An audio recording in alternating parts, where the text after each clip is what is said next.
বন্ধুরা, আমি আজকে রান্না করবো তরকার ডাল। তরকার ডাল রান্না করার জন্য 300 গ্রাম আমি ডাল নিয়ে নিয়েছি। এবার ডালটাকে জল দিয়ে ভালো করে একটু ধুয়ে নেব। ধুয়ে এবার 4-5টা লঙ্কা দিয়ে দেবো। লঙ্কা দিয়ে একটু নুন দিয়ে তারপর আমি ঢেকে দেবো।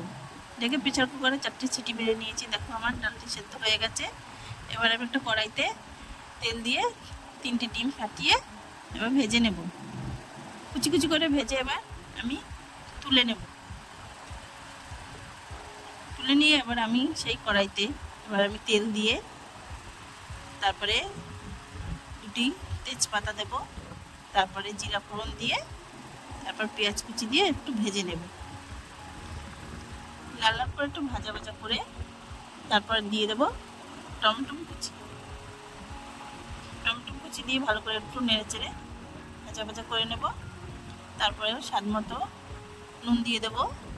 তারপর দেবো হলুদ গুঁড়ো, জিরের গুঁড়ো, ধনিয়ার গুঁড়ো দিয়ে ভালো করে এবার ডালটাকে আমি এবার দিয়ে দেবো।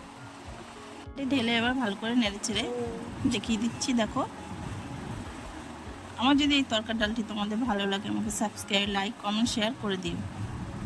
কি এরকমভাবে রান্না করো ডাল আমাকে কমেন্টে জানিয়ে দিও। তরকার ডালটা এরকম করে রান্না করে খেলে খুব ভালো লাগে। তোমরা রুটির সাথে, লুচির সাথে, যার সাথে খাও। তারপরে দেখো আমার ডালটি হয়ে গেছে। দেখা হবে পরের ভিডিওতে। টাটা।